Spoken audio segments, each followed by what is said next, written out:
शुरू करते हैं। ओके, तो हम लोग एनएलपी ही करेंगे, ठीक है, जैसे तुमने कहा था। ठीक है सर, ठीक है। एनएलपी की कुछ चीजें हम लोग पहले कर चुके हैं, वो वीडियो में थी।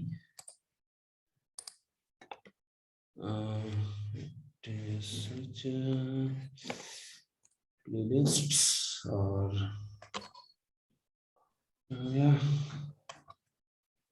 मशीन लर्निंग, ठीक है। तो इसमें हम लोगों ने कई चीजें कर चुकी हैं, जैसे कि वर्ड टू बैक एनग्राम से सब हो चुका। TF IDF, bag of words, text processing में आया था ना, bigram ngram word to vec, और इसमें बैग ऑफ वर्ड, ये सब हम लोग कर चुके हैं। तो हम लोग इसके आगे ही चलेंगे, ठीक है। अगर कुछ इशू हो कि बैग ऑफ वर्ड क्या, वैसे आज का तो थ्योरी पूरा थ्योरेटिकल ही है, तो तुम्हारे पास टाइम रहेगा आगे करने का कि, लेकिन एक बार इसमें रिव्यू कर लेना कि ये सब क्या आते हैं। बैग ऑफ वर्ड्स का हम थोड़ा डिस्कस करेंगे, लेकिन आज हम लोग फिर डीप लर्निंग में ही कैसे यूज करते हैं टेक्स्ट को, उसके बारे में बात करेंगे। तो ये 55, ठीक है, 56, 57, 58, ये चार है, ये देख लेना। देख लो दोबारा। हाँ, ठीक है। नोट वन नोट, ठीक है, रिकॉर्डिंग चालू है। तो आज बेसिकली हम लोग इमेज वाला देखा नहीं है, बट हम लोगों ने न्यूरल नेटवर्क कर चुके हैं, क्योंकि तो उसी के आगे बनाएंगे। अगर इमेज वाला देख लेते तो शायद थोड़ा ज्यादा क्लियर होता, बट ठीक है। तो बेसिकली हम लोगों ने जो भी टेक्स्ट प्रोसेसिंग देखी है अभी तक, ठीक है, जो भी हम लोगों ने टेक्स्ट प्रोसेसिंग देखी है, तो टेक्स्ट प्रोसेसिंग में हम लोग क्या काम करते हैं। तो जैसे हम लोगों ने जो प्रोजेक्ट देखा था वो था कि अमेजन के रिव्यूज का पॉजिटिव सेंटीमेंट है कि नेगेटिव सेंटीमेंट है, ठीक है। अमेजन रिव्यूज का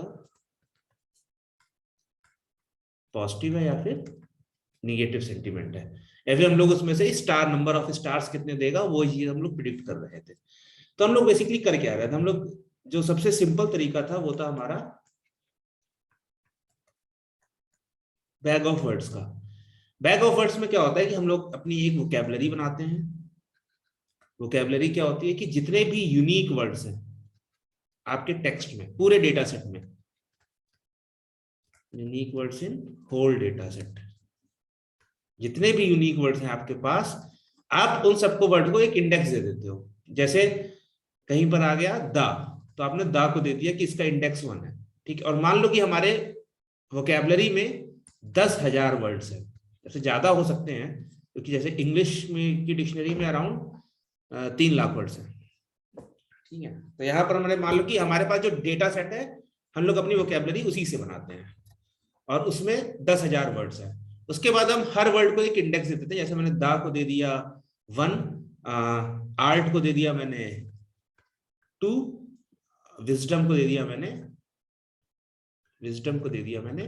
3, ठीक है। और ऐसे मेरे पास 10,000 वर्ड्स हैं, तो किसी वर्ड को मैंने 10,000 ही दे दिया।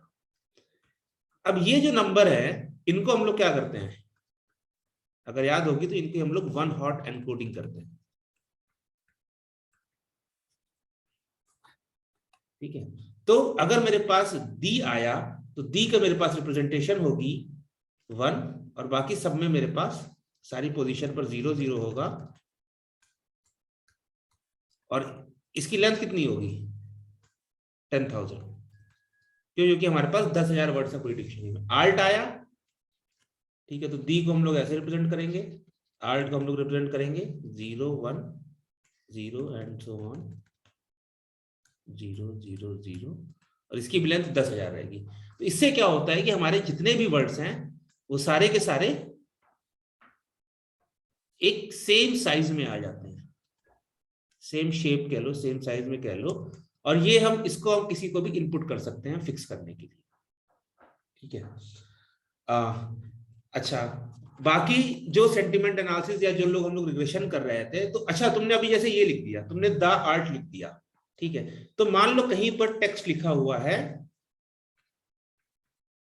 The art of worldly wisdom. ठीक है, और कहीं पर लिखा हुआ है worldly wisdom is an art. ठीक है, तो ये दोनों, अगर हम इस बैग ऑफ वर्ड्स अप्रोच से जाएंगे तो दोनों की जो एनकोडिंग होगी वो सेम होगी। क्यों? क्योंकि सब में वर्ड्स क्या है, सेम है।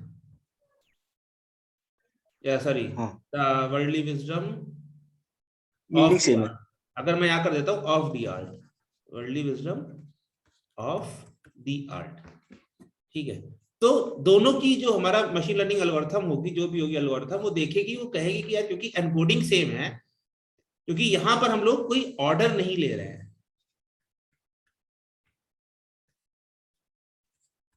हम लोग ऑर्डर ऑफ वर्ड नहीं ले रहे हैं। The art of worldly wisdom क्या कहता है कि भाई की दुनिया की जानकारी के बारे में कैसे सीखना है।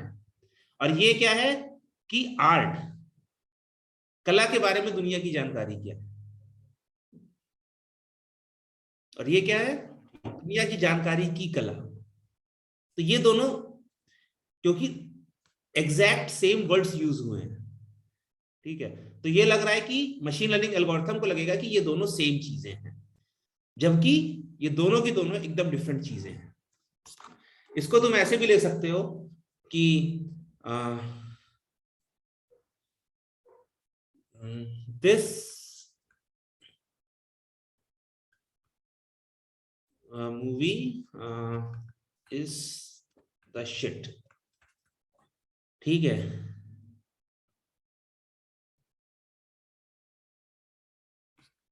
और ये दूसरा हो गया the shit is this movie. अब क्योंकि हम लोग ह्यूमंस हैं तो हमें पता है कि कहीं पर भी अगर लोग कहते हैं ना ये this movie is the shit, अरे ये तो बहुत अच्छी है, मतलब इंग्लिश में ज्यादा सही लगता है कि this movie is the shit, तो मतलब कि ये क्या है कि वेरी गुड, और the shit is this movie, इसका मतलब क्या हुआ कि बहुत ही घटिया है।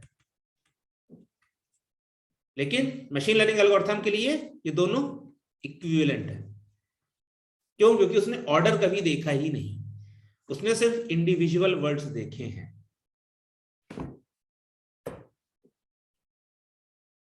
जी समझ में आ रही बैग ऑफ वर्ड्स में क्या होता है? हाँ हाँ हाँ, समझ में आ रहा है सर पूरा।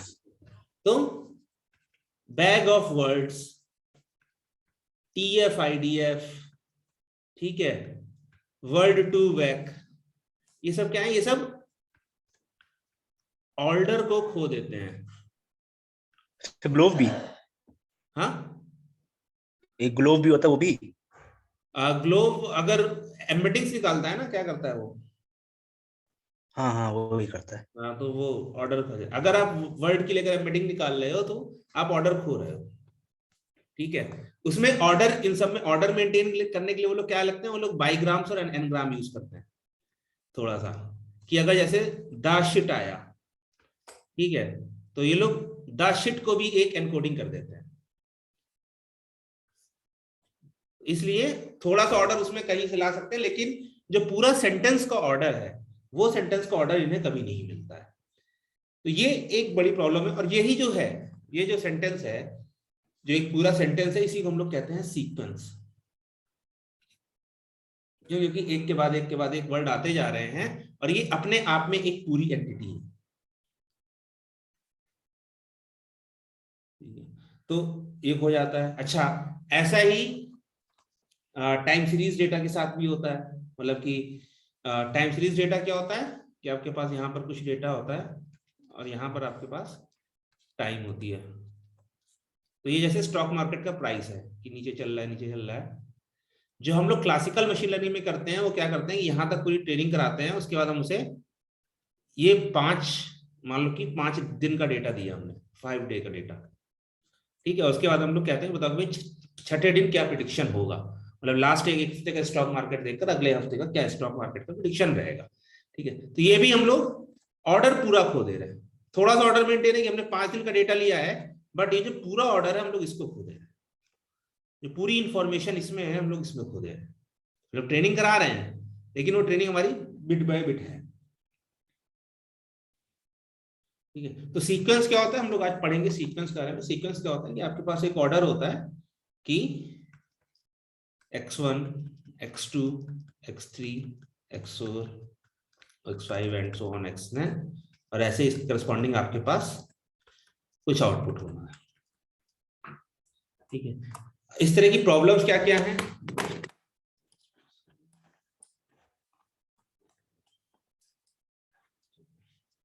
इस तरह की प्रॉब्लम्स क्या क्या हैं? तो पहली हमारे पास प्रॉब्लम तो यही आ गई है कि हम लोग ऑर्डर्स का खो देते हैं। कुछ प्रॉब्लम्स है वो होगी, जैसे एक होगी मशीन ट्रांसलेशन। मशीन ट्रांसलेशन क्या है कि आपने इंग्लिश में दिया किसी न्यूरल नेटवर्क को, और वो आपको कन्वर्ट करके, ट्रांसलेट करके किसमें दे दे, हिंदी में दे दे। हिंदी। ठीक है, तो ये एक इंग्लिश का जो सेंटेंस होगा वो भी एक सीक्वेंस हो जाएगा, और हिंदी का सेंटेंस होगा वो भी एक सीक्वेंस हो जाएगा। ठीक है। हाँ। दूसरा हो गया, मान लो कि आपका ऑटोमेटिक स्पीच रिकॉग्निशन। ये क्या है कि आप इसे कोई वॉइस दोगे और ये इसको कन्वर्ट करके किसमें कर दे, टेक्स्ट में। This is Sparta. ठीक है, तो ये भी एक सीक्वेंस है और ये भी एक सीक्वेंस है। ठीक है, तो इस तरह के मॉडल्स को हम लोग जो मतलब कि इन सबको मॉडल्स को कहा जाता है, तो जनरली कहा जाता है सीक्वेंस टू सीक्वेंस। कुछ लोग सीक टू सीक कहते हैं, सेक टू सेक कहते हैं, सीक्वेंस टू सीक्वेंस, मेन वाला फुल फॉर्म यही है, सीक्वेंस टू सीक्वेंस। एक एग्जांपल और आता है इसका, वो आता है इमेज कैप्शनिंग। इमेज कैप्शनिंग क्या है कि आप इसे एक इमेज दे देते हो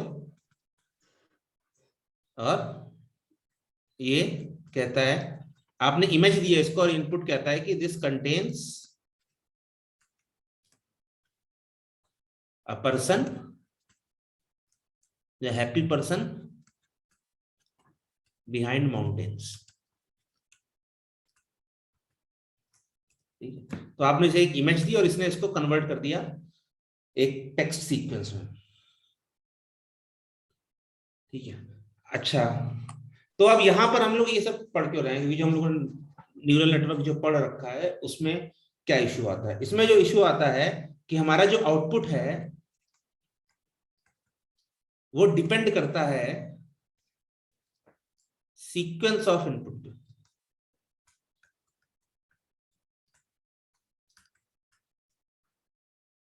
अभी तक हम लोगों ने जो पढ़ा था उसमें हम लोगों ने एक इमेज दी, उसने आउटपुट दे दिया कि भाई की डॉग है कि कैट है कि क्या है। हम लोगों ने एक इमेज दी, एक इमेज दी, उसने बता दिया कि इसमें साइकिल कहां पर है या पर्सन कहां पर है। ठीक है, लेकिन हम लोग सिंगल इनपुट दे रहे थे। हम लोगों ने एक रो ऑफ डेटा दिया और उसने बता दिया कि ये फ्रॉड है कि नहीं है।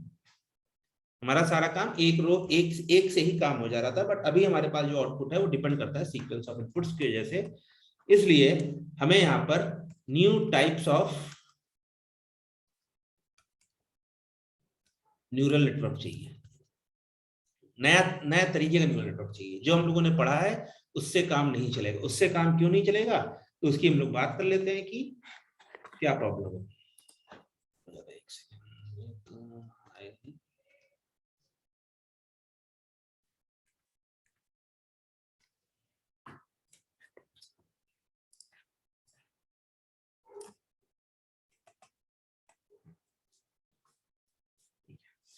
तो पहले डिस्कस करते हैं कि क्या प्रॉब्लम क्या आ रही है। हमारे पास जो न्यूरल नेटवर्क था कि उसमें हम लोग कुछ इनपुट देते थे, ठीक है, फिर हमारी लेयर होती थी, और ऐसे ही कर करके हमारे पास एक आउटपुट आता था, राइट? यही होता था ना? हाँ सर। हाँ हाँ। ठीक है, तो इसमें कुछ चीजें थी हमारे पास। पहली चीज क्या थी कि इनपुट हमारा फिक्स था, इनपुट का साइज, क्योंकि तभी हम लोग जो पहली लेयर के वेट्स निकालते थे वो क्या निकालते थे हम लोग, इनपुट बाय न्यूरॉन, यही तो निकालते थे। हाँ हाँ। ठीक है, इनपुट हमारा फिक्स था, नहीं तो वेट्स को हम लोग ट्रेनिंग कैसे कराएंगे। नहीं होगा। तो पहली प्रॉब्लम थी हमारे पास कि इनपुट हमारे पास फिक्स है, ठीक है। तो अगर मैं लिखता हूं, अगर मान लो मैं रिव्यूज की बात करता हूं, मैं मूवी रिव्यूज की बात करता हूं, मैं ट्विटर के ऊपर मूवी रिव्यूज देखता हूं, ठीक है। तो एक पिक्चर आई अतरंगी रे, ठीक है। अतरंगी रे ने लिखा कि this is a great musical melodrama and medical guidance. ये किसी ने ये लिखा। इसमें कितने वर्ड्स हैं? 1 2 3 4 5 6 7, ठीक है। इसमें है 7 वर्ड्स। और यहीं पर एक बंदे ने लिखा कि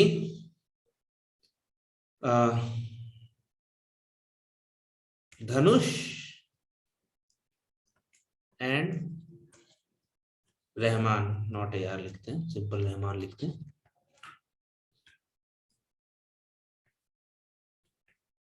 एंड रहमान आर हेयर, ठीक है। इसमें कितने हैं? इसमें मेरे पास 5 वर्ड्स, ठीक है। तो पहली चीज क्या है कि हमारे पास यहां पर है, अगर हमारे पास जो टिपिकल हमारा जेनरिक और क्या कहते हैं उसे, हमारा अगर क्लासिक नेटवर्क होता है, यहाँ पर क्लासिक न्यूरल नेटवर्क होता है, तो उसमें नंबर ऑफ इनपुट फिक्स रहते हैं। यहाँ पर मेरे पास 7 वर्ड्स हैं, यहाँ पर मेरे पास 5 वर्ड्स हैं, ठीक है। तो हम इसको इस स्ट्रक्चर में फिट नहीं कर सकते हैं। बट मान लो कि हम कोई तरीका करते हैं, हम लोग कहते हैं ठीक है भाई कि मैं अपना इनपुट में फिक्स कर देता हूं। इनपुट मेरा हो सकता है मैक्सिमम 100 वर्ड्स, ठीक है। उसने कहा कि इनपुट मेरा मैक्सिमम हो सकता है 100 वर्ड्स। तो और अगर कोई सेंटेंस, ठीक है ना, अगर कोई सेंटेंस स्मॉलर है उससे, इफ सेंटेंस स्मॉल, तो मैं क्या कर दूंगा, देन पैडिंग विथ 0। तो जैसे यहाँ पर 5 है, यहाँ पर 5 वर्ड्स हैं, तो ये 5 वर्ड तक तो डेटा रहेगा, उसके बाद सब 0 0 हो जाएगा, ठीक है। उसमें 7 है तो उसमें उसके बाद सब 0 0 हो जाएगा। तो हम इस प्रॉब्लम को तो सॉल्व कर सकते हैं, ठीक है। अब इस प्रॉब्लम को कि हमारा जो इनपुट है वो डिफरेंट साइज का है, डिफरेंट सेट का है, तो उसको तो हम सॉल्व कर सकते हैं। बट अभी आती है दूसरी प्रॉब्लम। दूसरी प्रॉब्लम क्या है? दूसरी प्रॉब्लम है कि क्या हम इन वर्ड्स को एज इट इज यूज कर रहे हैं?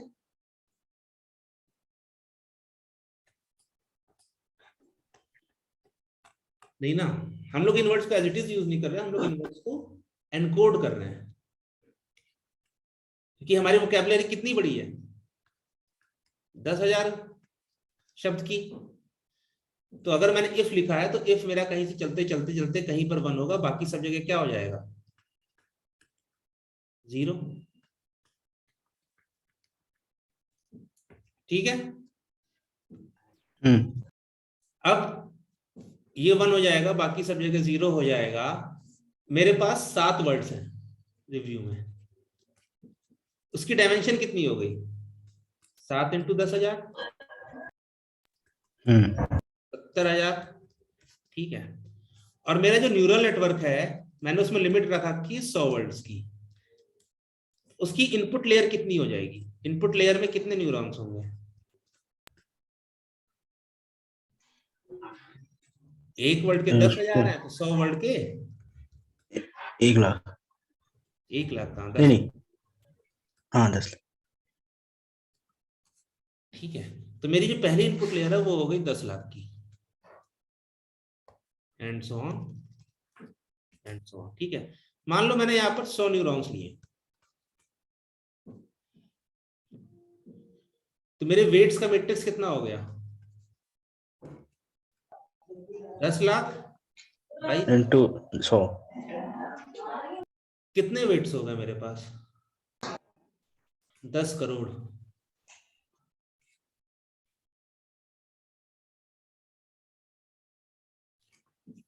अब मान के चलते हाँ। हैं एक वेट मेरा फ्लोट 32 का है, जबकि वो लेता है 4 bytes of data. 10 crore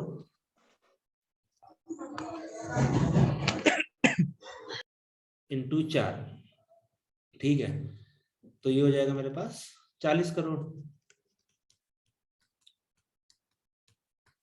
40 crore को अगर हम डेटा में कन्वर्ट करें कितना साइज लेगा, तो ये हो गया मेरा केबी, ठीक है, ये हो गया मेरा एमबी, और ये हो गया मेरा जीबी।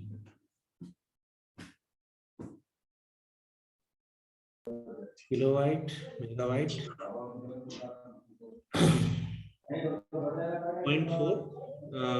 0.4 नहीं, तो इतने एमबी, 400 एमबी, 400, यार मैं सही लिखा है ना, लाख, 10 लाख, करोड़, 10 करोड़, हाँ ठीक है। तो मतलब 500 एमबी के वेट्स हो गए आपके, मान के चलो 500 एमबी अप्रॉक्स हो गया, 500 एमबी वेट्स हो गए मेरे पास खाली पहली लेयर के। इसके बाद तो और लेयर होंगी ना। हाँ, हिडन लेयर। तो मेरे वेट्स का साइज ही बहुत ज्यादा बढ़ जाएगा, ठीक है ना। और उसके बाद ये भी प्रॉब्लम सॉल्व नहीं करता। प्रॉब्लम क्यों नहीं सॉल्व करता? क्योंकि मैंने कहा कि भाई कि मेरा जो रिव्यू है वो 100 वर्ड का होगा मैक्सिमम। मान लो भाई किसी ने रिव्यू लिख दिया 200 वर्ड का, तो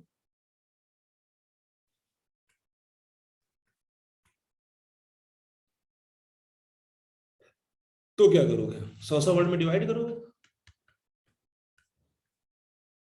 और इसका फीडबैक अलग लोगे, इसका सेंटीमेंट अलग निकालोगे।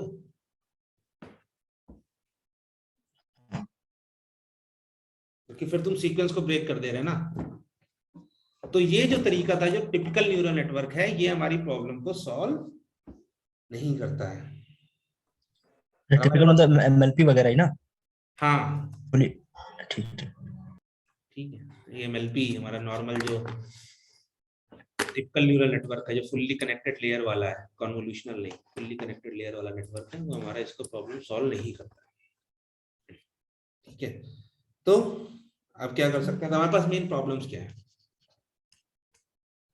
प्रॉब्लम्स है हमारे पास, पहली प्रॉब्लम है कि डिफरेंट लेंथ ऑफ इनपुट,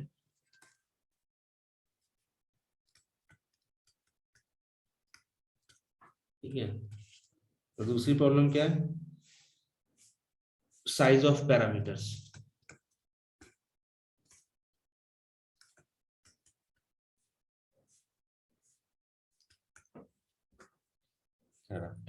और इन्हीं दोनों प्रॉब्लम का सॉल्यूशन निकाल के लाया था हमारे पास RNN, ठीक है। तो RNN कैसे आया था, कैसे सॉल्व करता है इस प्रॉब्लम को, ये देखते हैं अभी।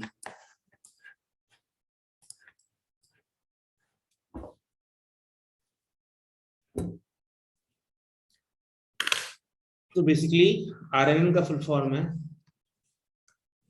रिकरेंट न्यूरल नेटवर्क्स, ठीक है ना। और रिकरेंट की मीनिंग क्या होती है? रिपीटिंग। तो ये क्या है? ये रिपीटिंग न्यूरल नेटवर्क है, ये रिपीट होते रहते हैं, इसीलिए इनका नाम RNN है।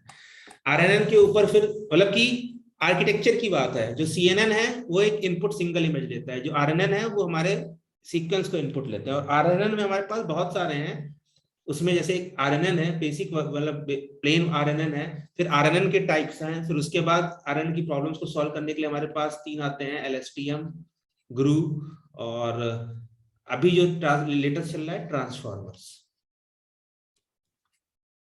ठीक है। तो LSTM है, ग्रू है, ट्रांसफॉर्मर्स हैं। तो हम लोग RNN देखेंगे, LSTM और ग्रू इसी RNN का थोड़ा सा मॉडिफाई करके, ट्रांसफॉर्मर में एक मेन बड़ा चेंज हुआ था, इसकी वजह से सबसे ज्यादा चलते हैं। तो हम लोग RNN देखेंगे आज पूरा, फिर हम लोग RNN की थोड़ी कोडिंग करने के बाद ट्रांसफॉर्मर्स पे चले जाएंगे, ठीक है।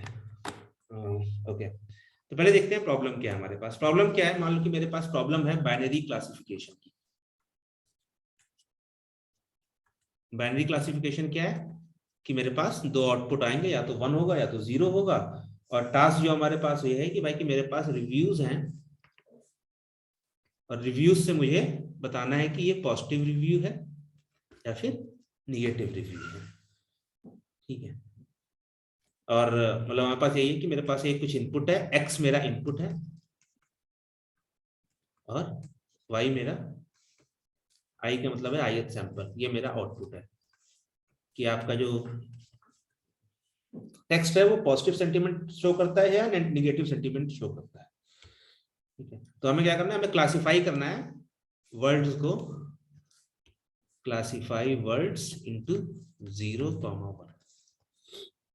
ठीक है, तो इसी को क्लासिफाई करने के लिए प्रॉब्लम सॉल्व करते हैं हम लोग। ठीक है, तो ये थोड़ा सा अभी यहाँ थोड़ा ध्यान देना, अगर कुछ कर रहे हो तो रोक दो अभी। ठीक है, नहीं देख रहा हूँ, तो कुछ कर नहीं रहा।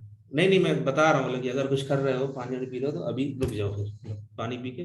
ठीक ठीक। तो ये हमारा काम करता है, हमारी जो पहली प्रॉब्लम सॉल्व करनी है हमारी, हमारे पास दो प्रॉब्लम थी। पहला था कि भाई वेरिएबल लेंथ इनपुट है, राइट, और दूसरा था साइज ऑफ वेट्स पैरामीटर। ये दोनों प्रॉब्लम सॉल्व करता है, बट हम लोग पहली प्रॉब्लम सॉल्व करते हैं कि हम लोग अपना इनपुट फिक्स कर देते हैं,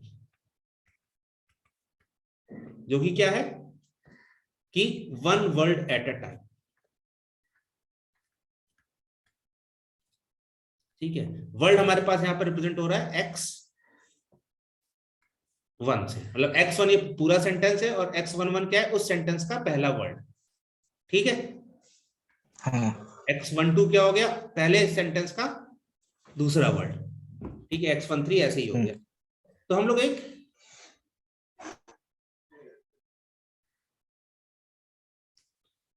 मान लो कि ये मेरा एक न्यूरल नेटवर्क की लेयर है, यूनिट है, मतलब कि आप कह लो यही न्यूरल नेटवर्क। ठीक है, इसमें मेरे पास कुछ न्यूरॉन्स है। ओके, अभी तक हम लोग लेफ्ट से दिखाते थे, अब मैं दिखाता हूं नीचे से। ठीक है, इनपुट मैंने दिया x11। ठीक है, ये इस नेटवर्क को गया, ये इनपुट दिया x11, और ये यहां पर कुछ वेट्स होंगे, इसका नाम दिया मैंने w। ठीक है, w का साइज क्या होगा, मान लो कि मेरी वोकैबुलरी है 10,000 वर्ड्स की। ठीक है, और ये नंबर ऑफ न्यूरॉन्स है 100। 100 इंटू 10,000। 10,000 into 100, 100 into 10,000। हाँ ट्रांसपोज कर देता। ठीक है, तो मेरे W हो जाएंगे क्या, 10,000 बाई 100। एक कॉमा कर देता हूं। ठीक है, तो ये इनपुट मेरा वेट से मल्टीप्लाई होगा, फिर इसके ऊपर कुछ एक्टिवेशन फंक्शन लग जाएगा, चाहे रेलू लगा लो, चाहे tan h लगा लो, चाहे सिग्मोइड लगा लो। ठीक है, और उसके बाद मुझे एक क्या मिलेगा, आउटपुट।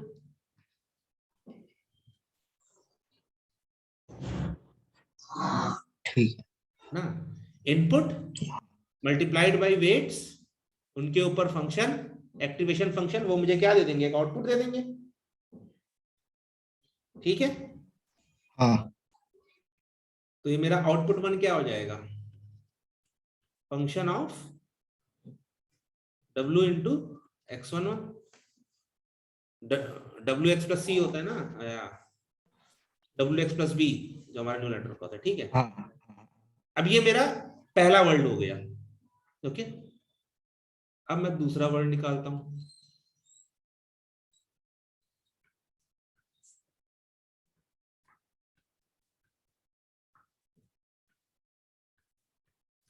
x12 मेरा जो दूसरा वर्ड है वो भी जाएगा। ठीक है, W से, मतलब यहां पर ये वेट और ये वेट देखो ध्यान करो सेम है, इनका मैंने नाम हाँ W11 हाँ सेम है सेम। सेम सेम वेट्स हैं, सेम वेट्स। ठीक है, और ये शेप भी सेम होगा ना, हाँ शेप भी सेम होगा फिर। क्या सेम होगा, सॉरी फिर से रिपीट करना। 10,000 इंटू 100 जो शेप है ये भी सेम होगा ना हाँ, फिर। नहीं ये ठीक सेम ही वेट्स हैं। ठीक है अच्छा सेम वेट्स है, तो पहले जो वेट्स निकले थे। जो पहले वेट्स निकले थे वही वाले वेट्स हैं। ठीक है, अच्छा ठीक मैं है। कह रहा हूँ कि ये सेम है। ये मेरा था t इक्वल्स टू 1, ये मेरा था t इक्वल्स टू 2। ये क्या है, ये टाइम स्टेप्स हैं। हम लोगों ने क्या लिखा, one word at a time. मान लो 0 अच्छा सर, सेकंड। उसमें फुली कनेक्टेड लेयर में भी तो हमारे जो वेट जाते थे फॉरवर्ड पास में, वो भी तो सेम ही जाते थे ना? हाँ, लेकिन उसमें हर लेयर के वेट डिफरेंट होते थे। ठीक है, ठीक है, यहाँ पर ये लेयर नहीं है, यहाँ पर ये एक ही न्यूरल नेटवर्क है। ठीक ठीक। एक ही न्यूरल नेटवर्क, एक ही लेयर है, ये बात सबसे ध्यान देने वाली बात है, नहीं तो कंफ्यूज रहोगे। ये मैं लेयर बाय लेयर नहीं बना रहा हूं, ये मैं टाइम बाय टाइम बना रहा हूं। कि मान लो टाइम इक्वल टू 0 सेकेंड पर मैंने पहला वर्ड दिया है, और टाइम इक्वल टू 1 सेकेंड पर मैंने दूसरा वर्ड दिया है। ओके, हाँ, ठीक है, ठीक टाइम है। है, ये लेयर नहीं है। ठीक है, ये हाँ, सेम समझ गया, समझ नेटवर्क गया। है, ये सेम ही नेटवर्क है। बट ये है कि हम लोग एक वर्ड इनपुट कर रहे हैं और मेरे पास एक आउटपुट आ जा रहा है। ठीक है। ठीक है, एक वर्ड इनपुट कर रहे हैं और मेरे पास एक आउटपुट आ जा रहा है। ठीक है, ऐसे ही मैं t इक्वल्स टू 3 पे कर लूंगा। सेम वर्ड है, सेम w है। ठीक है, और ये इसका आउटपुट 3 आ जाएगा। ठीक है, तो अभी हम लोग क्या कर रहे हैं, अभी हम लोग एक वर्ड इनपुट कर रहे हैं और उसके करस्पॉन्डिंग एक आउटपुट हमें मिल जा रहा है। क्या अभी भी हम लोग सीक्वेंस को कंसीडर कर रहे हैं? क्योंकि हमारा ये जो आउटपुट है वो किस पे डिपेंड करता है, सिर्फ इनपुट वर्ड पे। सीक्वेंस पे। हाँ प्रीवियस पे तो कहीं डिपेंड नहीं कर रहा है ना, हाँ, अभी नहीं, प्रीवियस पे नहीं कर रहा। क्योंकि ये तो मैं डिफरेंट डिफरेंट टाइम पे डाल रहा हूं, और मेरे पास जो आउटपुट 2 है वो कहीं से आउटपुट 1 पे तो डिपेंड नहीं कर रहा है। तो अभी भी हम लोगों ने हाँ हाँ कुछ सर। प्रॉब्लम सॉल्व नहीं करी है। जो हमारे पास bag of words, TF-IDF, fault to back की प्रॉब्लम थी, वो वही है। बट इसको अभी हम चेंज कर सकते हैं। कैसे चेंज कर सकते हैं? ये जो आउटपुट आया है इसको हम किसी वेट से मल्टीप्लाई कर सकते हैं। मान लो इसको मैंने दे दिया W डैश,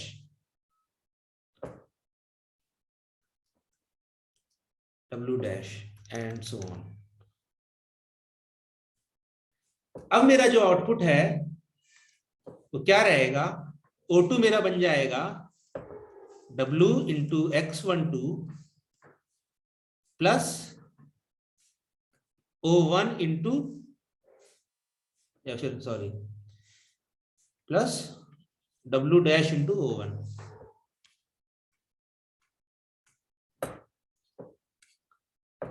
अब ये जो मेरा आउटपुट है ये मेरा इस इनपुट पे तो डिपेंड कर ही रहा है, राइट? और इस जो इसके पहले वाले वर्ल्ड का आउटपुट आया था उस पर भी तो डिपेंड करने लगा, हाँ हाँ। प्रीवियस और करंट।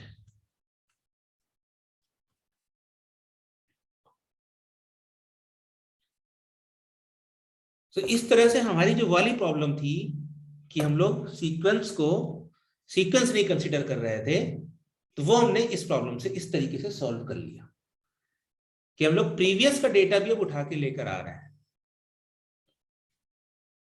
हाँ, ठीक है, ठीक है। ठीक है, अभी हम लोग प्रीवियस का डेटा निकाल, और ये टाइम स्टेप है 1 2। अच्छा, दूसरी प्रॉब्लम हमने ये सॉल्व कर ली कि हमारे पास इनपुट फिक्स साइज का नहीं था, तो हमने अभी इनपुट फिक्स कर दिया कि भाई हमारी वोकैबुलरी तो फिक्स रहेगी 10,000 की, क्योंकि पूरे डेटा सेट में वर्ड्स ही इतने हैं। ठीक है, तो हम एक वर्ड को एक बार में इनपुट कर रहे हैं, तो मेरा इनपुट जो हमेशा है वो क्या रहेगा, 1/10,000। हाँ ठीक है, दूसरी प्रॉब्लम ये सॉल्व हो गई। इसने क्या सॉल्व किया, सीक्वेंस। इसने क्या सॉल्व किया, fix input.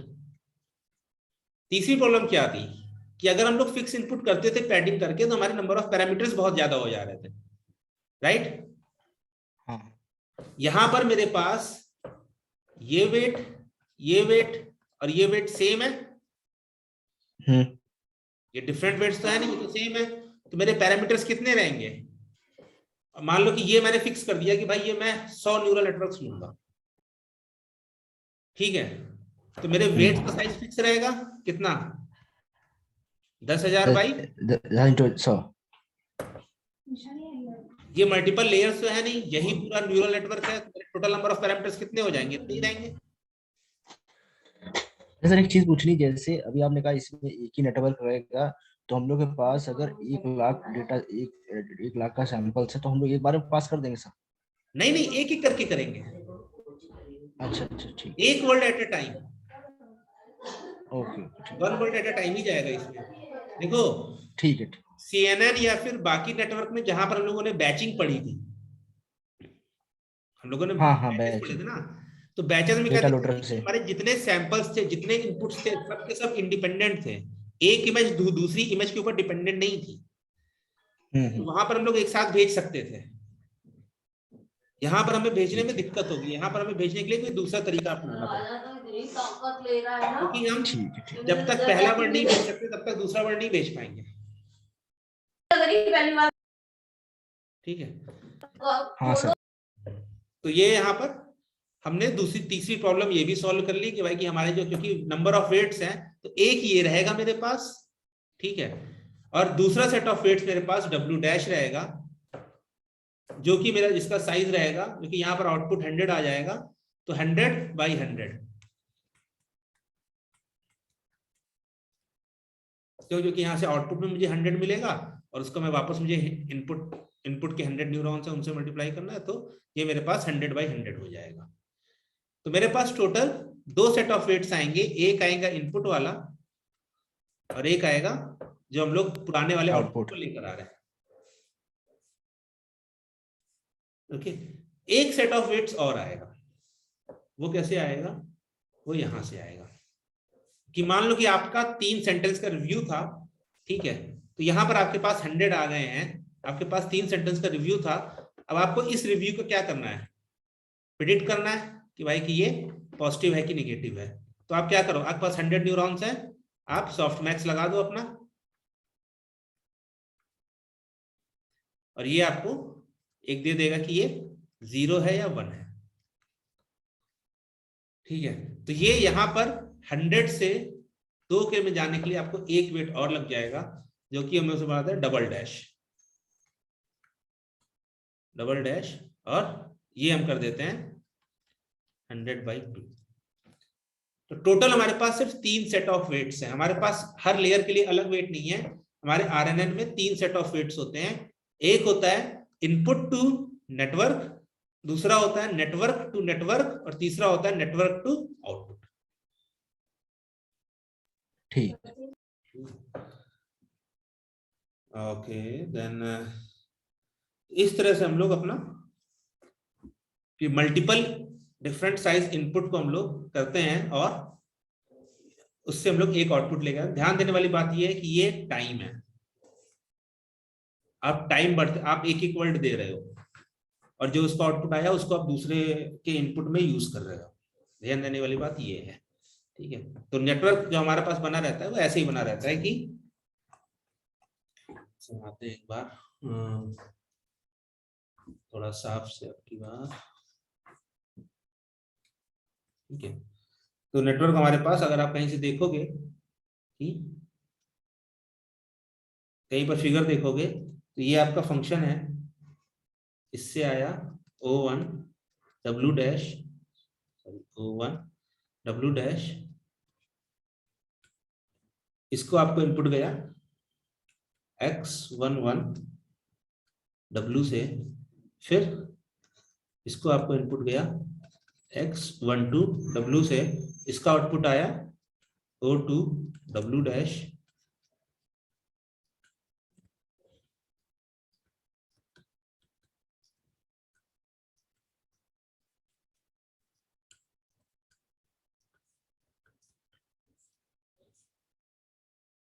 And so on, यहाँ पर चलता रहेगा। उसके बाद आप इसके ऊपर वेट से मल्टीप्लाई करके सॉफ्ट मैक्स लगाकर अपना आप प्रिडिक्शन निकाल लोगे YI हैट, ठीक है। अच्छा, O3 और ये हो जाएगा W dash O4 W dash. अच्छा, अब एक क्या लोग क्या काम करते हैं, कहते हैं क्योंकि हर स्टेप पर कुछ ना कुछ इनपुट आ रहा है, तो इस वाले स्टेप पर भी कुछ इनपुट आना चाहिए।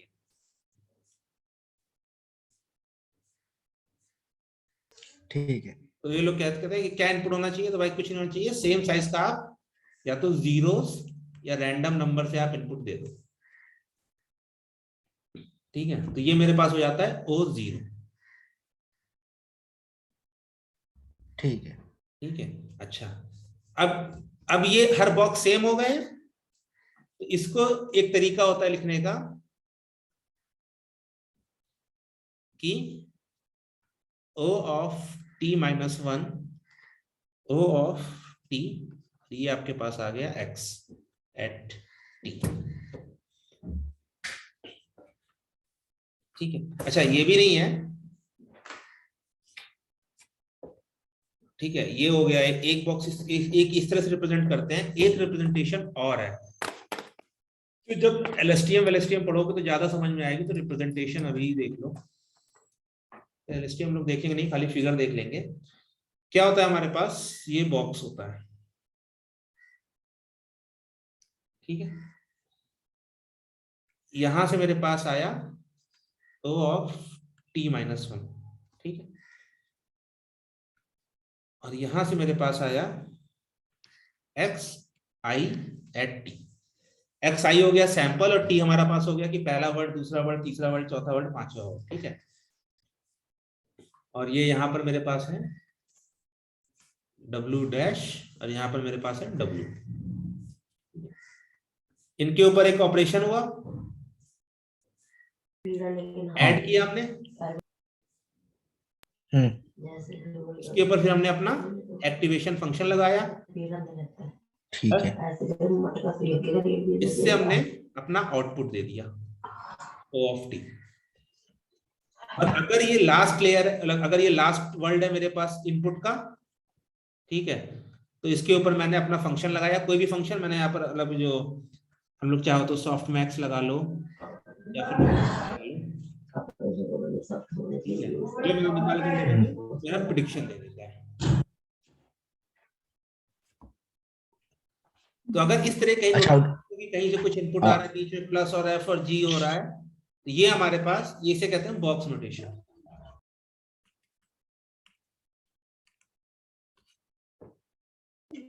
सर एक चीज पूछनी, आउटपुट लेयर में रेलू नहीं लगाते ना हम लोग? आउटपुट लेयर में आउटपुट लेयर में लोग सॉफ्ट मैक्स लगा देते ना। हाँ हाँ। नहीं, ये जो आता था, ये तो रेलू लगाने के बाद ही आया है ना। ये देखो, रेलू तो यही लग गया ना मेरा एफ। ठीक ठीक ठीक। ठीक है, और ये रेलू लगाने के बाद ही आया है। ठीक है, तो ये हो गया हमारे पास। और इसी की एक नोटेशन और है जो काफी चलती है, जिसे देख के बहुत डर लगता है, मतलब मुझे डर लगता था काफी। वो ये है, एक बॉक्स है, आपने एक्स आई टी दिया, इसने वाई आई प्रिडिक्शन किया। ठीक है, और ऐसे गोला बना हुआ है। तो ये क्या है, रिपीटिंग रिप्रेजेंट कर रहा है। हाँ, लूपिंग लूपिंग। हाँ, कि ये रिपीट कर रहा है। नेटवर्क एक ही है, एक सेट ऑफ वेट्स है, एक आउटपुट है, और ये यहीं पर रिपीटिंग कर रहा है। ठीक है, इसीलिए इसका नाम क्या पड़ा था, रिकरेंट। रिकरेंट मैंने मीनिंग क्या बताई थी, रिपीटिंग। तो रिकरेंट न्यूरल नेटवर्क और रिपीटिंग न्यूरल नेटवर्क सेम है, और वो इस तरह से काम करते हैं। ठीक है, हमारे पास प्रॉब्लम थी, हमारे पास तीन प्रॉब्लम थी। पहली प्रॉब्लम थी सीक्वेंस, दूसरी प्रॉब्लम थी इनपुट साइज, तीसरी प्रॉब्लम थी नंबर ऑफ पैरामीटर्स। तो वो तीनों प्रॉब्लम्स को ये इस टाइप का नेटवर्क सॉल्व करता है। और बस यही होता है न्यूरल नेटवर्क, ऐसे ही काम तो करता है इसका। इसमें आरएनएन में बैक प्रोपोगेशन भी वैसे ही काम करता है जैसे उसमें करता था? बैक प्रोपगेशन ऐसे ही काम करता है, लेकिन इसमें बैक प्रोपगेशन का नाम दूसरा है। देखो, कॉन्सेप्ट वही है अच्छा, कि, बैक प्रोपोगेशन थ्रू टाइम ना? हाँ, इसे कहते हैं बीपीटीपी। कॉन्सेप्ट वही है, चेन रूल वाला। ठीक है ठीक है ठीक है। लेकिन हम लोग डिस्कस करते हैं अभी, रुक जाओ। Through time, okay. इसमें क्या होता है, इसमें हमारे पास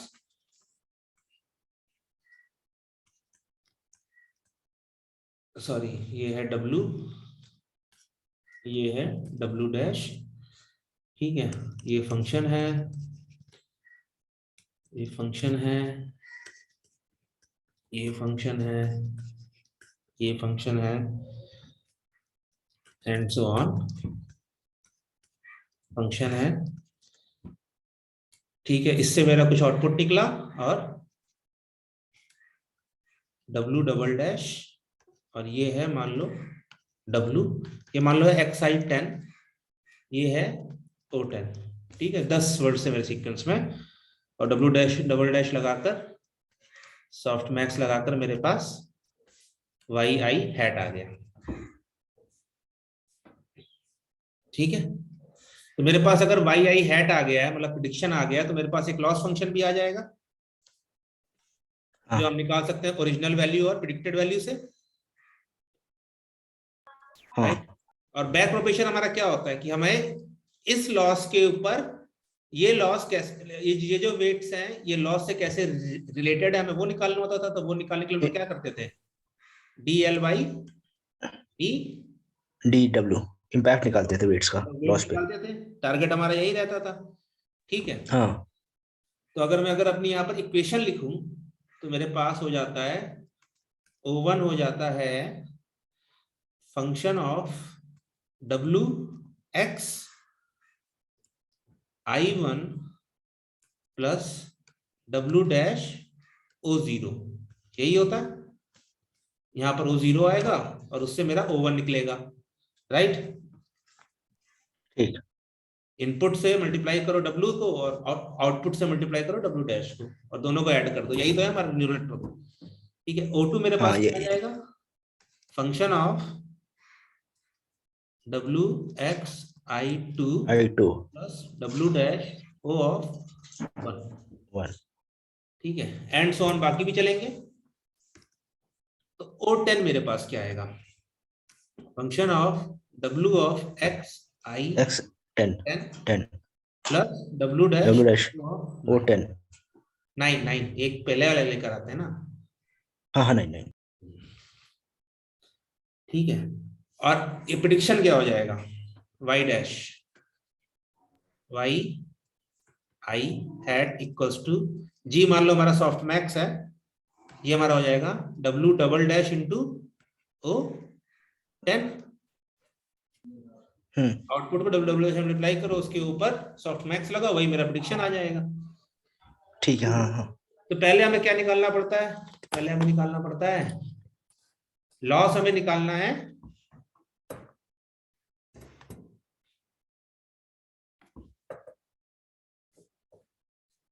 हमें लॉस निकालना है। तो d L Y del Y आई हैट। ठीक है, ये हम लोग निकाल लेंगे क्योंकि हमारे पास वाई हाई हैट एकदम आखिरी में आता है। हाँ है ना, तो हमें सबसे पहले क्या निकालना, अब लॉस निकालना है O10 के रिस्पेक्ट में। ठीक है, तो हम लोग क्या सकते हैं, D L Y del O10 equals to del L Y del Y I hat into del L Y del O10, sorry del Y I hat, Y I hat. यही तो होता है ना चेन रूल, कि अगर आपको निकालना तो अप्लाई करते चले जाओ। हमारे पास ये वैल्यू है, हमारे पास वाई आई हम निकाल सकते हैं O10 के रिस्पेक्ट में। कैसे निकाल सकते हैं, क्योंकि हमारे पास ये फॉर्मूला है ही ना, तो हमारे पास उसका वो रहता ही है। जब हम लोगों ने अपना ग्राफ बना के निकाले थे सब, कि प्लस में क्या होता है, डिस्ट्रीब्यूट हो जाता है, मल्टीप्लाई में क्या होता है, इनवर्स हो जाता है, रेडियन वाला देख है ना। तो बेसिकली ये है कि हम लोग ऐसे ही निकालते चले जाएंगे। तो ये हमने निकाल लिया O10 के रिस्पेक्ट में। दूसरा हम लोग निकाल सकते हैं डब्लू डबल डैश का, डब्ल्यू। हाँ ठीक है, वो हो जाएगा del L Y del Y I hat into del Y I hat by del double del. Dash. हमारे पास फॉर्मूला था, इससे हम निकाल सकते हैं ना, डेल वाई आई बाई डब्ल्यू डबल डैश और डेल वाई आई बाई डब्ल्यू O10 डेल O10। तो ऐसे हम लोगों ने डब्ल्यू डबल डैश का निकाल लिया और हमने O10 का निकाल लिया। ठीक है, अब हमें क्या निकालना है, अब हमें निकालना है डेल एल बाई डेल डब्ल्यू। ठीक है, ये क्या हो जाएगा मेरे पास, del L by del Y I hat into del y into i hat by del o W11 10 into del o 10 divided by del W.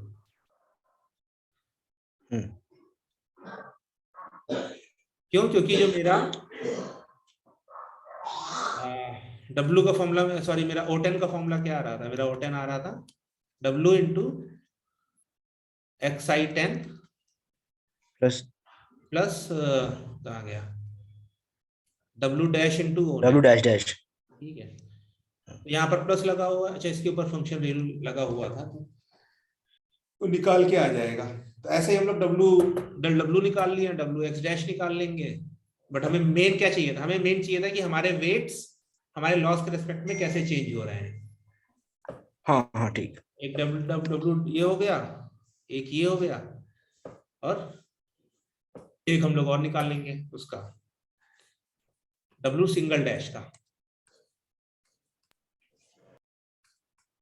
W single dash का। ठीक है, तो हमारे तीनों वेट्स निकल आए हैं। लेकिन ये ध्यान दो कि ये जो वेट्स निकले हैं इसे बैक प्रोपगेशन थ्रू टाइम क्यों कहते हैं। ये हमने वेट कब निकालने हैं, O10 पे निकाले हैं।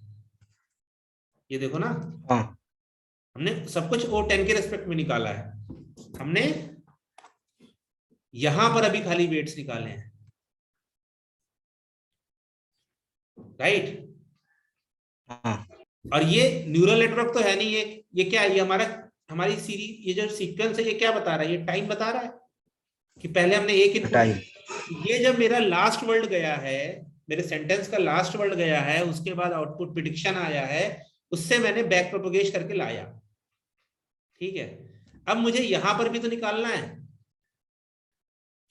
हाँ यहां पर भी निकालना है, यहां पर भी निकालना है। तो अब मैं क्या करूंगा, मैं इसको धीरे धीरे पास डाउन करता रहूंगा।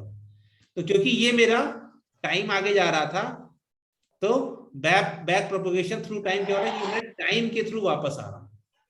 ये डिक्रीज कर रहा टाइम, पहले बढ़ा रहा था। सॉरी, डिग्रीज, मतलब पहले टाइम मतलब बढ़ रहा था, अभी डिक्रीज होगा टाइम। हाँ मतलब डिग्रीज नहीं बैक हो रहा, कि हम लोग उसे टाइम के हिसाब से जो हमने इनपुट दिया था उसके इनपुट में वापस लेकर आ रहे हैं। ठीक है। ठीक है, तो इसमें भी मतलब कि, तो ये मेरा एक स्टेप का निकलता है, फिर मेरा वापस जाते जाते जाते जाते सब आता है। ठीक है, तो अब इसमें दिक्कत क्या है, दिक्कत आती है हमारे पास बहुत सिंपल सी, कि अब यहां पर तुमने देखो, यहां पर तुमने जो W निकाला है तुमने O10 से मल्टीप्लाई किया है। ठीक है, हाँ O10 से लेकर आए उसका ग्रेडियंट। तो यहां पर हम लोग जब वापस जाते जाएंगे, जब हम लोग यहां तक पहुंचेंगे तो हमारे पास बहुत सारे मल्टीपल हो चुके होते हैं। Del L by del W T equals to 1, T equal to 1 तक आते आते मेरे पास सब मल्टीप्लाई होते रहते हैं। ठीक है, वाई डैश, फिर डेल O10, मतलब O10 फिर इंटू O9। ठीक है, ऐसे ही मल्टीप्लाई होते रहते हैं। ओके, अगर आप ऐसे चेन रूल लगाते जाओगे तो मल्टीप्लाई होते रहेंगे। ठीक है, O10 W ऐसे मल्टीप्लाई होते रहेंगे। अगर मान लो कि ये सारी वैल्यूज लेस देन 1 है,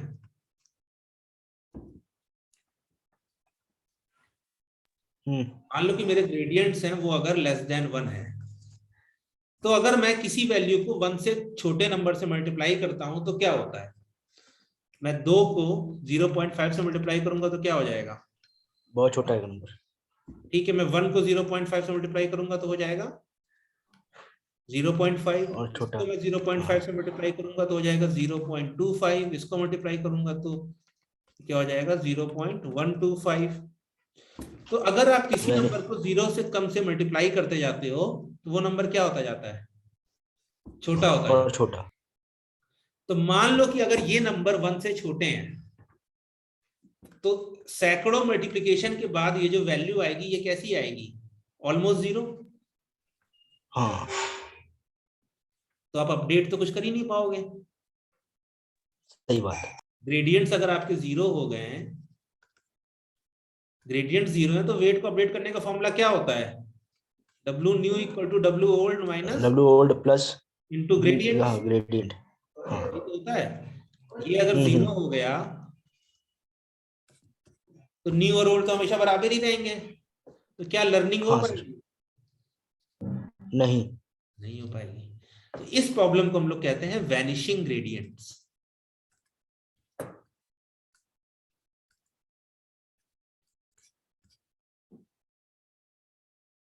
क्यों? क्योंकि हमारे ग्रेडियंट्स ठीक। क्या हो जा रहे हैं? बहुत वैनिश। छोटे। इस प्रॉब्लम को कहते हैं वैनिशिंग ग्रेडियंट्स, और इसने बीसियों साल साइंटिस्टों को रुलाया है।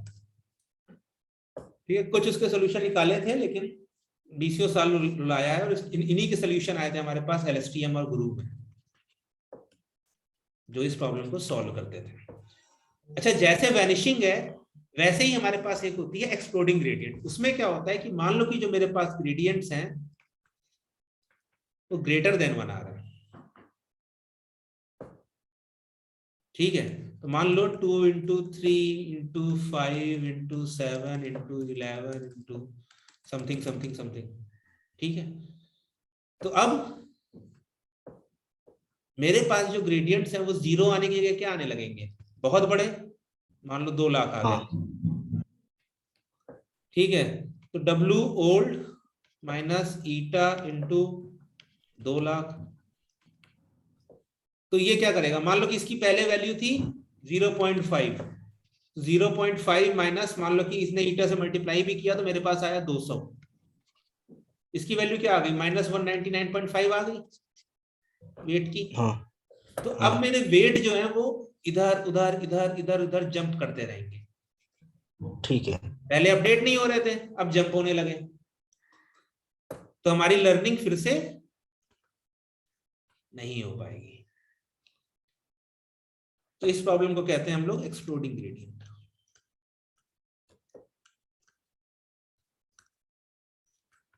तो ना तो हम चाहते हैं कि हमारे सारे वेट्स 1 से बड़े हों, ना हम चाहते हैं हमारे सारे वेट्स 1 से छोटे हैं। कुछ बड़े हो सकते हैं लेकिन सारे नहीं हो सकते, नहीं तो आप कुछ सीख। अच्छा सर। हाँ, अच्छा, जैसे वेनिशिंग ग्रेडियंट का सॉल्यूशन आया था एलएसटीएम जीआरडी, तो एक्सप्लोडिंग के लिए कौन सा आया था? एक्सप्लोडिंग ग्रेडियंट का वो लोग सिंपल करते हैं कि अगर आपका, उन्होंने एक चार्ट लगा रखते हैं कि अगर आपका इसके ऊपर जा रहा हो, मान लो उन्होंने वैल्यू फिक्स कर दी 20। ठीक है, अगर उसका ग्रेडियंट 20 से ज्यादा जा रहा हो तो वो उसे फिक्स कर देता है कि नहीं भाई 20 ही मैक्सिमम है। अच्छा, इपॉक्स ऑफ स्टॉप कर दो वहीं पे, अर्ली हाँ, स्टॉपिंग। अर्ली स्टॉप नहीं है, ये ग्रेडियंट फिक्स कर रहे हैं, लर्निंग नहीं रोक रहे हैं। इन्होंने कहा कि ट्रिपिंग, ग्रेडियंट ट्रिपिंग का। मान लो कि L L Y del W आया कुछ 90, इसको ये कहते हैं नहीं हाँ। ये 20 है, मतलब उसे छोटा कर देते हैं। मैक्सिमम कहते हैं कि हम 20 ही लेंगे। अच्छा अच्छा अच्छा, ठीक है। वैनिशिंग में आप नहीं रोक सकते हो, क्योंकि वैनिशिंग में आप चाहते हो कि यहाँ थोड़ा नीचे जाए। एक्सप्लोडिंग में हाँ आप रोक हाँ। सकते हो कि हाँ ठीक है भाई, मैक्सिमम में मैं यूज लूंगा। बट इस प्रॉब्लम को मतलब हमारे पास यही एलएसटीएम और ग्रू ने सॉल्व कर दिया था। मतलब ये वैनिशिंग ग्रेडियंट वाली प्रॉब्लम को, जो काफी बड़ी प्रॉब्लम थी, वो इन्होंने सॉल्व कर दिया था। ठीक है, अभी अच्छा चलो, ये तो हो गया, बीपीटीटी भी हो गया, एलएसटीएम नहीं हुआ। ठीक है, अब अभी तक हम लोगों ने जो एग्जांपल देखा है आरएनएन का, तो ये वन टाइप ऑफ आरएनएन है। इसे क्या कहते हैं? Vanilla RNN. ठीक। वनीला आरएनएन, या फिर इसको हम लोग कह सकते हैं सीक्वेंस टू वन, या सॉरी, सीक्वेंस टू सीक्वेंस है ही, मेनी टू वन। इसको हम लोग कहते हैं मेनी टू वन। क्यों? मेरे पास इनपुट एक सीक्वेंस है, आउटपुट इसी का मेरे एग्जांपल पास मूवी, एक सिंगल वैल्यू थी, पॉजिटिव या इसी का निगेटिव। जैसे, क्या कह रहे हो? इसी का एग्जांपल मूवी रिव्यू, मूवी में बहुत सारे इनपुट आउटपुट एक ही आता है। हाँ, ठीक है, इसी का एग्जांपल है मूवी रिव्यू। ठीक है, ऐसे ही मेनी टू वन है, ऐसे ही मेरे पास वन टू मेनी भी हो सकता है। हाँ, इसमें जैसे इमेज कैप्शन है, एक इमेज पे बहुत सारे कैप्शन आ सकते हैं। इसमें तो हमारे पास इमेज कैप्शन, ठीक है। इसका स्ट्रक्चर कैसा होगा?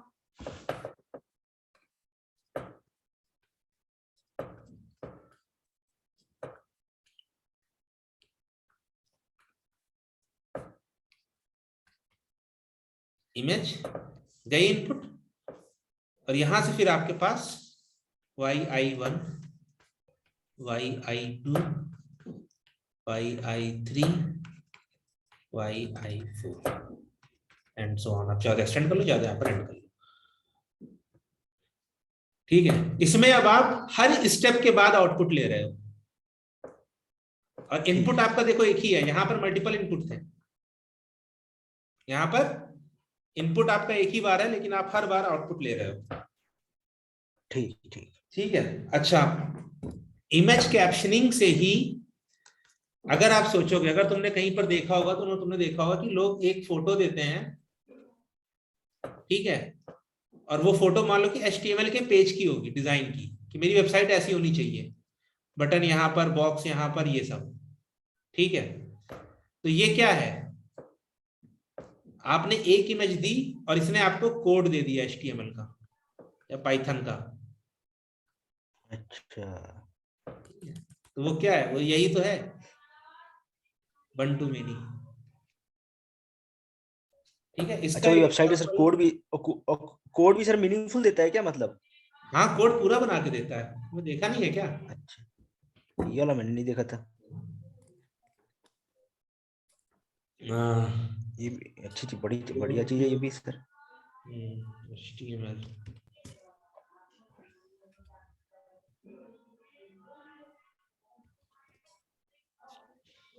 पिक्स टू पिक्स करके काफी पहले आया था।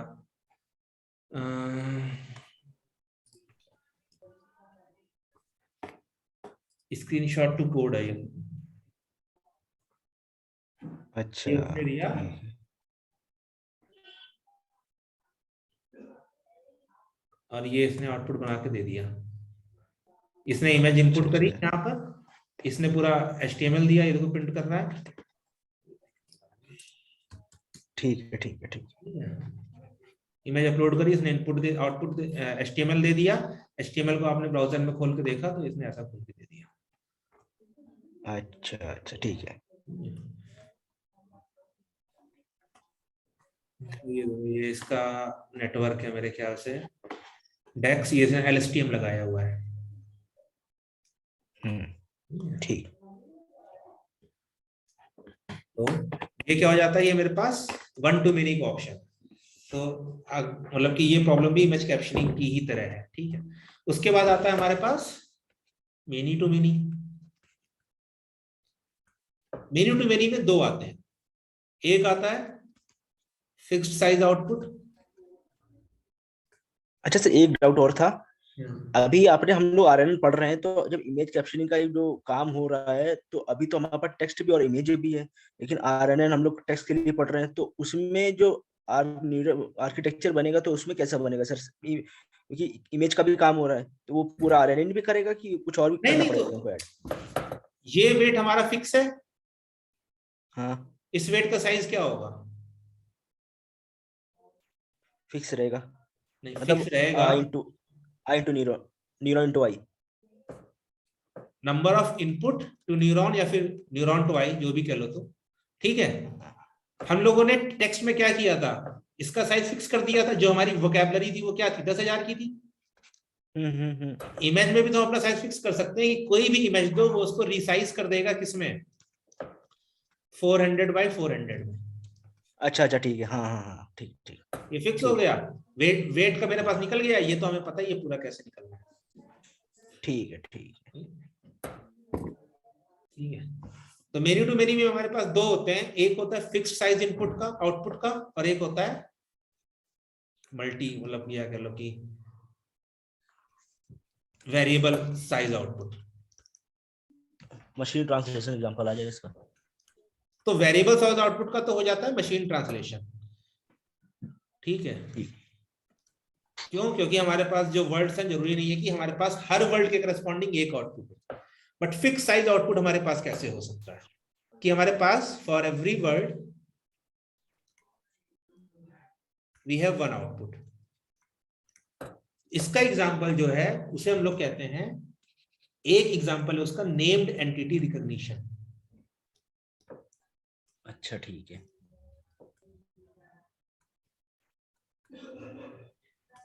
ये क्या है कि आपने कोई सेंटेंस दिया कि राम गोज टू होम, चार है आपके पास, तो नेम्ड एंटिटी रिकॉग्निशन है, ये आपको बताता है कि ये जो आपने सेंटेंस दिया है इसमें हर वर्ड नाउन है कि नहीं है। तो राम एक नाउन है, इसका आउटपुट हो गया 1। गोज नाउन है, नहीं है। टू नाउन है, नहीं है। होम नाउन है। तो इसमें 4 वर्ड इनपुट थे और आउटपुट भी क्या आया? 4 आया। हाँ ठीक है। तो मेनी टू मेनी में हमारे पास 2 टाइप के होते हैं, एक फिक्स्ड साइज और एक multiple size, variable size output. तो वेरिएबल वाला हम लोगों ने ट्रांसलेशन देख लिया और इसका होगा ये। तो ये इसका कैसे बनता है ग्राफ? इसका सिंपल बनता है x11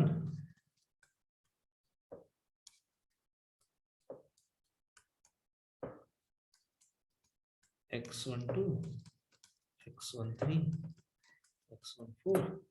इसमें आप यहीं से हर बार आउटपुट निकालते चलो।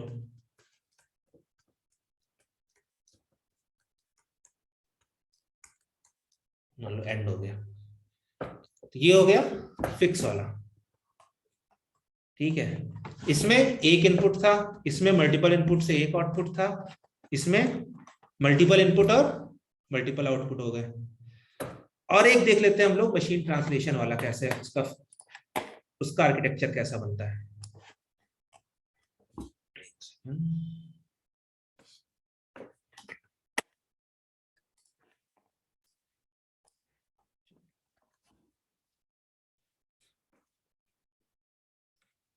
अब देखो, ट्रांसलेशन तुम एक वर्ड डालते ही एक आउटपुट तो ले नहीं सकते हो। जब तक तुम्हारे पास पूरा सेंटेंस नहीं होगा तब तक तुम ठीक से ट्रांसलेट नहीं कर पाओगे, राइट? तो इसका आर्किटेक्चर ऐसे बनता है। पहले मैं ये बनाता हूं।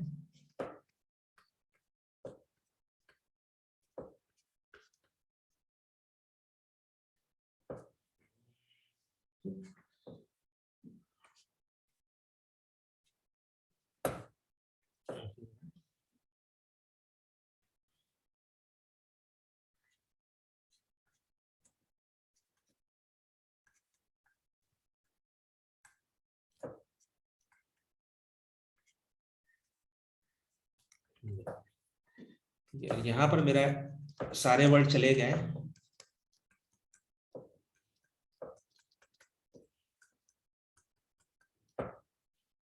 और यहां पर मेरे पास आउटपुट आ गया।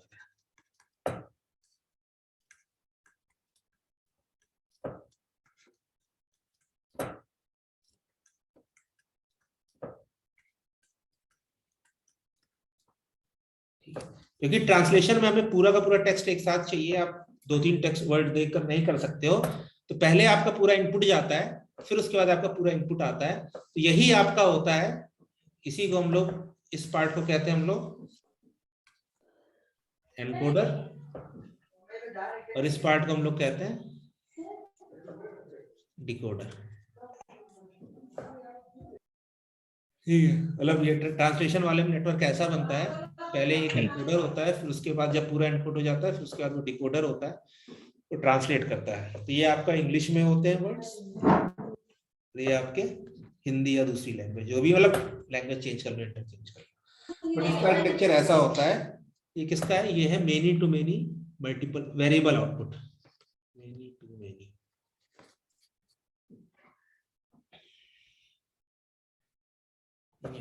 हाँ ठीक है सर। ये ऐसे चलता है। तो ये हमारे पास कॉन्सेप्ट सेम है, ठीक है, सबका कॉन्सेप्ट सेम ही चलेगा। ट्रांसफॉर्मर लगा लो, एलएसटीएम लगा लो, ग्रू लगा लो, कि भैया एक बॉक्स है,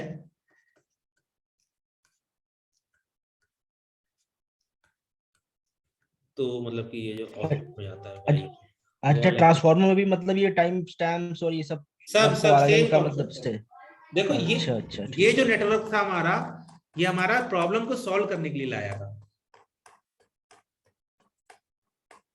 आ गया, हमारे पास प्रॉब्लम थी ना कि हम मल्टीपल साइज इनपुट कैसे दे सके, सीक्वेंस कैसे दे सके इनपुट में। तो हमारे पास आया कि भाई कि रिपीटिंग रखो, क्योंकि अगर आप रिपीटिंग नहीं रखोगे तो आपके नंबर ऑफ पैरामीटर्स बहुत ज्यादा हो जाएंगे। ठीक है। तो ये आर्किटेक्चर उसकी नीड की वजह से आया था। बाकी इसमें इंप्रूवमेंट हुआ है कि हाँ भाई कि आप, और ये देखो अगर हम लोग पिछले वाले टर्म से लेकर नहीं आएंगे आउटपुट, तो हम लोग सीक्वेंस की वैल्यू नहीं रख पाएंगे। तो हमारा TVF, TF IDF, word to vec, ये सब बराबर ही बराबर है। ठीक है, तो ये मान लो कि बेसिक कॉन्सेप्ट है, ये एडिशन है। उस एडिशन को आप लेकर क्या क्या करते हो वो आपके ऊपर है। बट ये एक डिफरेंट टाइप का न्यूरल नेटवर्क है जो कि हमारे क्लासिकल न्यूरल नेटवर्क से डिफरेंट है। क्लासिकल न्यूरल नेटवर्क में क्या होता है, हमारे पास एक इनपुट और लेयर्स। ठीक है, ये होता है हमारे पास क्लासिकल में। ठीक है, और ऐसे करते चलता रह जाता है।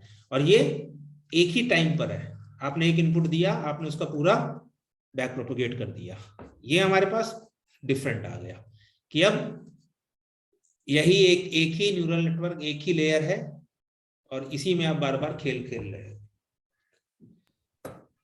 अच्छा, तो सर जैसे अभी हमारा जैसे विजन ट्रांसफॉर्मर ये आए थे, तो उसमें हम लोग जो इमेज के साथ भी काम कर रहे थे, तो वैसे ही हम लोग साइज बराबर करके नहीं विजन वाले में थोड़ा डिफरेंट है। अच्छा, मैं मतलब तो उसकी हम लोग बात कर, ट्रांसफॉर्मर भी इमेज के लिए भी काम कर रहे हैं ना। हाँ अभी विजन ट्रांसफॉर्मर्स वही आ गए हैं, बट उसमें थोड़ा आरएन का डिफरेंट भी है। हो जाएगा। मेन मैं बात कर रहा था कि ये जो इसके सीक्वेंसेस के लिए आए थे, जो हमारे पास ओरिजिनल ट्रांसफॉर्मेशन आए थे, तो एक पेपर है, attention is all you need. हाँ सर, हाँ। ठीक है, तो ये इस पेपर में पहली बार ट्रांसफॉर्मर डिक्लेयर किए थे कि कैसे आप एलएसटीएम और उन सब की प्रॉब्लम्स को सॉल्व कर सकते हो। एलएसटीएम में भी प्रॉब्लम्स रहती हैं। ठीक है, तो आप कैसे उन सबको सॉल्व कर सकते हैं। सर एलएसटी में क्या प्रॉब्लम आई थी? उसमें प्रॉब्लम आ रही थी कि जैसे मान लो कि कोई सेंटेंस है, ठीक है, और ये वाला वर्ड डिपेंड करता है इस वर्ड के ऊपर। ठीक है, तो एलएसटीएम इतनी दूर तक नहीं देख पाता था। अच्छा, ठीक है। ट्रांसफार्मर इस प्रॉब्लम को सॉल्व कर देते थे। तो ये हम लोग देखेंगे नेक्स्ट वाले में देख लेंगे, नेक्स्ट वाले में ट्रांसफार्मर ही देखेंगे हम लोग। ठीक है, क्योंकि एलएसटीएम गुरु अभी ट्रांसफार्मर ही चल रहा है, तो वही देखते हैं, बाद में कभी टाइम रहेगा तो एलएसटीएम और गुरु देख लेंगे। बट अभी आज के टाइम में हर कोई ट्रांसफार्मर ही यूज कर रहा है। ठीक है, तो नेक्स्ट क्लास में हम लोग ये आरएनएन का प्रैक्टिकल और ट्रांसफार्मर की थ्योरी देखेंगे। ठीक है, आरएनएन प्रैक्टिकल मतलब एक बेसिक कोड वोड देखेंगे कैसे काम करता है, और फिर ट्रांसफार्मर की थ्योरी, और चाहो तो उसको भी इंपोर्ट कर लेंगे। बेसिकली हम लोग यूज करेंगे ये हगिंग फेस का एक वो आता है, इनके पास सारे मॉडल बने बनाए हैं। फेस, इस पे सारे मॉडल मिल जाते हैं। और इस पे सारे बने बनाए हैं, डेटा सेट्स भी हैं कि आपको डेटा सेट्स की भी सोचने की जरूरत नहीं है, उठा लो। और ये सब मॉडल्स हैं, IMDb का पूरा रिव्यूज में सब मिल जाएगा। इसमें कुछ हिंदी वाले भी हैं, जैसे ये देखो नेम्ड एंटिटी की रिकॉग्निशन, तुमको सिखाना है अपने वाले को, तो ये मॉडल्स उठा लो और देखो क्या होता है। हम लोग इसी का यूज करेंगे मोस्टली, हैगिंग फेस और पाइटॉर्च। ठीक है, तो आज की क्लास इतनी ही रखते हैं, थोड़ी सी। जैसे एक चीज पूछनी थी, जैसे कि मैं जगह एक आर्टिकल पढ़ रहा था, हाँ, तो उसमें जैसे कि 13 लाख डेटा सेट था और 13 लाख में खाली फ्रॉड डिटेक्शन का था। सॉरी आवाज कटी तुम्हारी, क्या कह रहे हो? अब आ रही है? हाँ आ रही है। मतलब थ्रेट डिटेक्शन का था, थ्रेट डिटेक्शन। तो उसमें 13 लाख डेटा सेट था, जिसमें कि 44 सैंपल्स ऐसे खाली थे कि जो थ्रेट थे और बाकी थ्रेट नहीं थे। तो इसमें क्या ओवर सैम्पलिंग डाउन सैम्पलिंग काम कर सकता है? 13 लाख में 44 ऐसे थे जो कि खाली थे। जो कि बता रहे थे कि थ्रेट है, बाकी बचे हुए कह रहे थे थ्रेट नहीं है, तो हमको ट्रेनिंग करवानी थी। तो इसमें क्या ओवर सैम्पलिंग डाउन सैम्पलिंग से काम चलेगा? नहीं, अब सैम्पलिंग इसमें कितनी करा लोगे? 13 लाख मैच करना बहुत बड़ी बात है। तो इसका सॉल्यूशन, ये काम अगर जैसे करना भी है, 13 लाख डेटा सेट पे है, उस पर हम लोग को करना भी है। एक आया था सर, एक पेपर आया था इनसाइडर थ्रेट करके आया था, अच्छा, यूजिंग एलएसटीएम। तो इस पे सर वही पढ़ रहा था, तो इस पे सर ये लोग कैसे मतलब करना भी है, और कितना हो भी जाएगा सर, ये इतना कम है 44 सैंपल्स। मुझे पेपर भेजना, मैं देखता हूँ। मतलब मैं अभी कुछ समझ नहीं पा रहा हूँ थोड़ा ठीक है, ठीक से। मुझे एक बार पेपर का लिंक ठीक देना, ठीक।